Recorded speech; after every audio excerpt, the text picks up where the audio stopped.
Good afternoon, guys. It's a sunny day here in Texas. Today, I just want to give you guys a tip about running electrode rods on how to adjust your fine current for each size of rod. Some people don't know really how to run these kind of machines on different rod sizes because some of them are either used to the digital kinds, and for this one it's a little different for them. But I'm gonna show you today. We have 4 different kind of rods that I'm gonna be showing you. We have the 332s right here, 78. They all 4 are 7018s. We have 332s, 1/8s, 532, 316s. I'm gonna start with the 332. How I run mines, I switches over to 90. First gear, they call them gears. First, second, third, fourth, and fifth. I run mines at first one, and I adjust this to 95. Or you can do this side, but to not play with it so much. I mean, for me, I personally like it to have it on first gear, 95 on the adjustment, even on the remote. If you run a remote, just turn this all the way down, and the same thing will be with running it on the remote on 95. That's how I run my 332s, and it welds perfectly fine with flat, horizontal, and vertical up. It runs really smooth like that to me. So I recommend that current right there. You'll be running like either around 85, or you can run in at 100. It still feels nice. I mean, to me, for all positions except for down, of course, it feels perfectly good. And now for the 1/8 rods, I run it on second gear. Running on second gear, the same as how I have it on the first. I have it on 95, and to me that welds perfectly fine and smooth for flat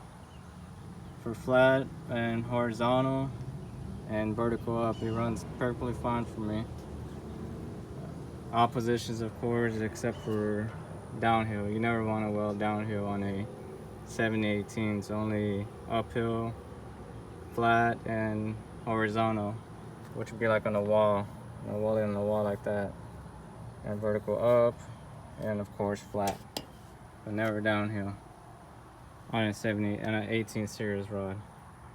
So for the 532s, I bump mine is pretty much the same almost, just bump it one more to third gear, and actually run it around 85, I believe. I forgot, around there, since I haven't actually run those in a bit. But I think it was around 85 to 90, and it was, I think it was 80 actually. I have to make a video on when I'm welding the rods actually. I think that would definitely help, but it welds perfectly fine when I have it on third, and I have it on either 85. I know it was around there.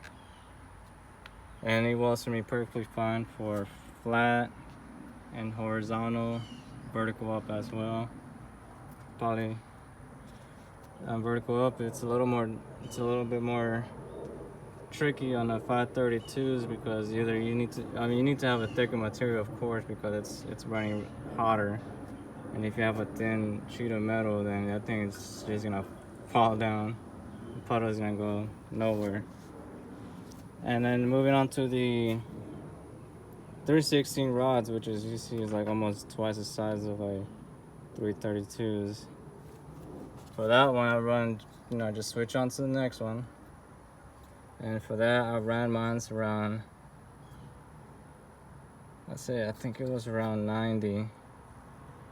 I ran mine's around 90, and it ran really, really nice for flat and horizontal. You want to be like close to at least 200 amps for for the 3/16s, because that's a big rod. I don't know if you can kind of see the difference on the sizes, how they run. This end, of course, a little, it's like almost twice, but yeah, pretty much like almost 2-3 times the size of a 332.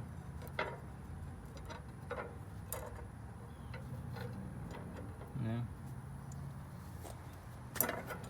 and that's all around mine. So like almost each gear is about for each side of the rod. That's how I kind of see it. You know, you got your first, I always run mine on my 332s, my 1/8s, and my 532s, and my 3/16 rods. And then from there is like just those what's the next rod? I believe is a 7/16s or something like that. Don't know exactly, since I don't use anything bigger than 3/16s. But yeah, man, I would definitely recommend that. If you guys have any questions on anything, if you want me to do a video on some actual welding with the size rods and show you how they run on the amperage and on the fine current tuning, let me guys know. I'm here to help whatever I can and show you what I know that I've been taught. And if y'all need some help with anything on machine wise, you know, I can definitely show it. It's just my old piece from the truck I just changed. And you know, just let me know. I just recently did a little work on my SA, converted this into electric ignition, rebuilt the, well, not rebuilt, I actually bought a new carburetor, and it runs nice. If you guys want to hear it, actually, I can fire it up for y'all.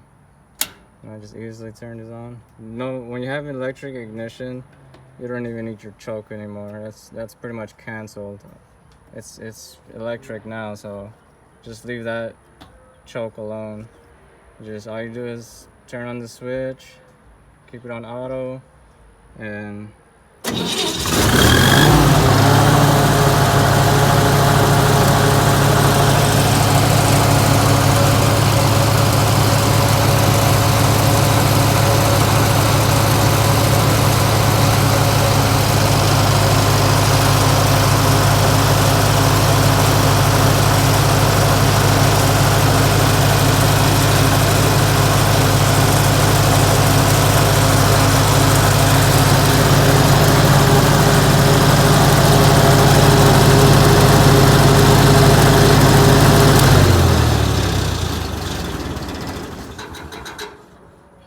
it's that simple.